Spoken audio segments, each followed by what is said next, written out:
Hi there, it's me again, Mags from The Next Decade, and guess where I am? I'm in Thailand. I'm in Bangkok. Can't believe it. I just got here yesterday, and what I'm going to talk to you about today in my podcast is a little bit about how I got here, but not mode of transport, but basically how come my life is the way it is right now. So last year, accidentally, I became my own client.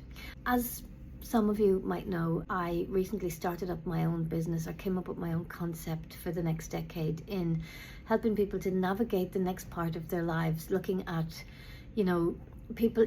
And it's really not an age thing. I'm finding that out more and more because I'm getting clients from all backgrounds. It's about saying, where do I want to go next in my life? And to do it, I came up with a concept where I have a couple of different phases. And the first phase is what I call exploring your lifeline. And that's a phase where I ask people to have a look at their lives up to now, draw a lifeline and just divide it into different stages. I myself had 10 stages when I divided it up. And each of these stages are that was a significant period and so on. And the final stage is open, where you are now. And once I've done that, I start looking at what were repeated patterns. Where was I reactive? Where was I proactive? What are the things that made me, what are the things that I did because I had to? All of this, what values emerged? What strengths emerged? What challenges did I have? And using all of this material, the next stage is to really brainstorm and to say, what am I leaving behind? What am I taking with me? And what are my possibilities? Because we're living longer, we have this extra 20, maybe 30 years of good, healthy living that we hadn't really planned for.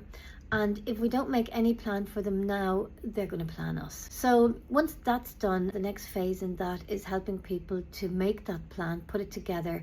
And I'm not saying that you have to have a new career or that you have to do something amazing. Maybe what you want to do is just observe, enjoy life, sit back, So for some people it's volunteering, for some people it's starting a new business or financing people starting businesses or going and doing that degree that you always thought about. And there are so many things, but what I'm doing basically is helping people to elicit what are those things that I really want to do and what are things that I thought I wanted to do, what served my purpose then, what serves it now. And it's difficult sometimes explaining all of this to people, and they often say, well, how do you do this, how do you do that? So I just thought, you know what, I'm going to have to put myself through this and see if it actually works. Well, it's been life-changing, no kidding. I really can't believe what a difference it's made.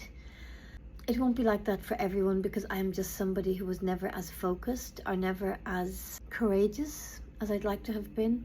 Some people think I'm always very, not wild isn't the right word, but risk taking. I can be, but for certain things involving me, I wasn't. And for a lot of people, planning your next decade, they think it means pensions and spreadsheets and maybe going for a cruise. But some people spend more weeks planning a 3-week cruise than they do the next 10 or 20 years. And if we don't have some kind of plan, and we all know life happens when we're busy planning other things, plans can change, but it's about allowing yourself to do those things that you might have thought were gone. Because the way that retirement has worked up to now is that it was always a winding down. And I feel that people have this, attitude of, well, now that I've retired, I used to be the CFO of a company with 100,000 people, but now I'm, doing the till, I'm doing the cash flow for the local flower show.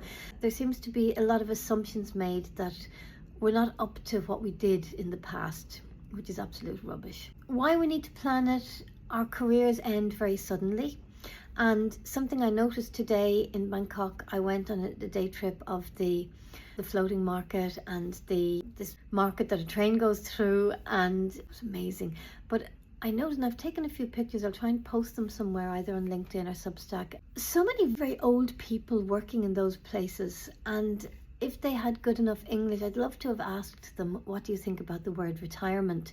Because the concept is very different and people just keep going. So this concept that there's a set age where we wind down worked many years ago, but it's not something that really works anymore. And as said, I'm not saying that we shouldn't relax, but we shouldn't diminish ourselves when we're not diminishing. Children leave, yeah. For people who've brought up kids, there's suddenly the empty nest syndrome. We have all of that. Relationships change, whether you're in one or out of them. We were never designed to be together with people for so long, and not just partners. You know, people retire and a lot of their friends at work are still working and don't have time for them. Friendships change, relationships to children change. I've met some people who said, you know, I wanted during my retirement to spend more time looking after my grandchildren, but my kids don't want me to interfere. Then there are others who say, you know, I really wanted to travel, but now my kids want me to look after their kids. So, you know, all of these relationships have to be newly defined.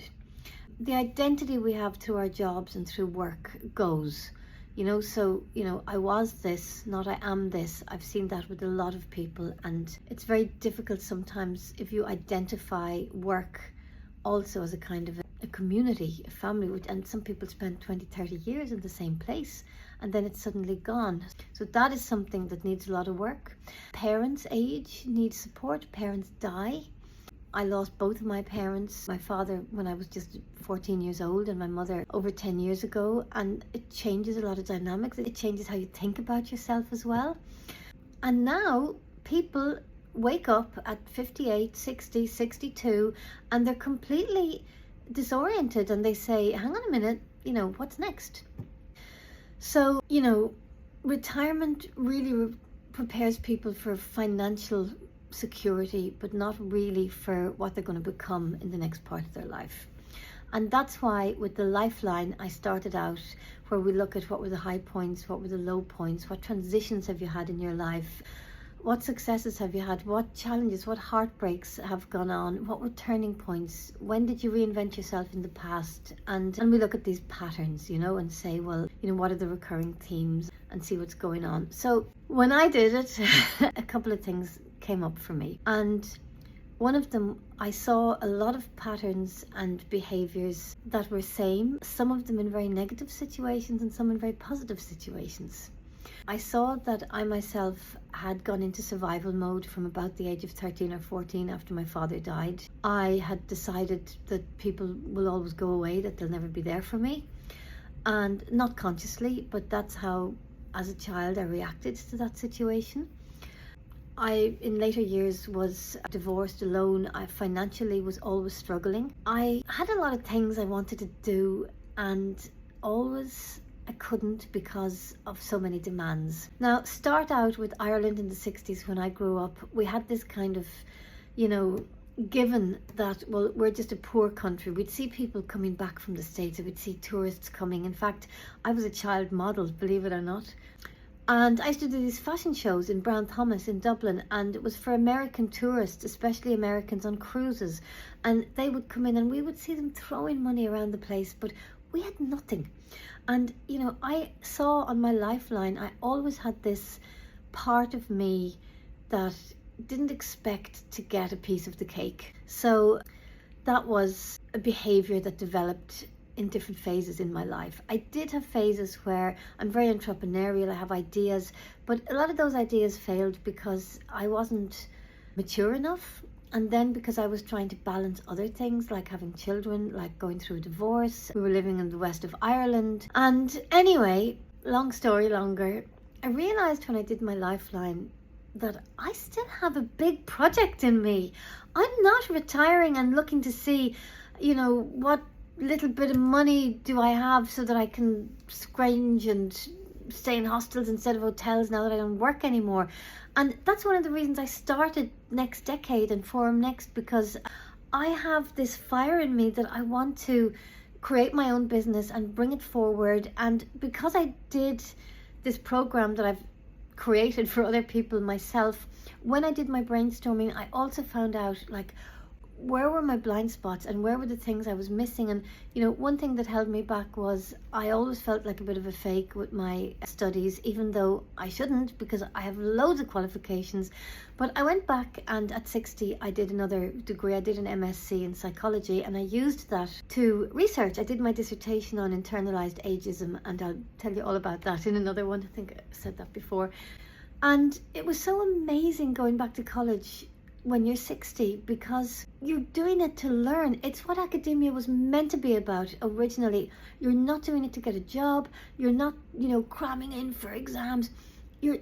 I didn't love all of it, and I found it bloody difficult, much more difficult than I thought. But and I just plugged the Ulster University here. Fantastic online courses. The one I did was the MSc in psychology, and I picked it because they have a specialized module in mental health, which I found extremely interesting. So I did that as the groundwork to say, I'm not just going to flimsily come up with some idea. I'm going to study this. I'm going to write a dissertation. I'm going to do a little bit of academic work. And when I started it, people said things to me like, really, at this stage in your life, or, is it worth it? And that made me feel even more determined to do it. And in fairness, most people were totally supportive of it. And I'm actually graduating in July. Watch this space. I'm going to go to my graduation. That was another thing. I thought, I'm not going to show up at a graduation with all these kids throwing hats in the air and here comes Granny. No, I'm going. It was really hard. I'm going, and I'm going to go up and wear the hat and gown and get everything. You know what? I never went to a single one of my other graduations.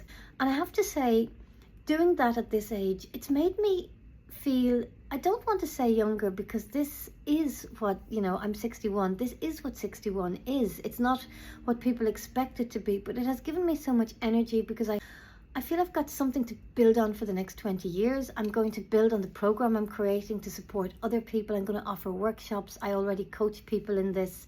So yeah, I think that one of the strongest things about getting older is realizing that some of the traits people praised you for in the past may have come just as being coping mechanisms, and what I'm doing in the next decade is looking at becoming more than that, being honest with yourself. Okay, at 25, you might talk about your dreams. I thought at 60, you talk about, taking magnesium, but apparently not, because here I am talking about my dreams.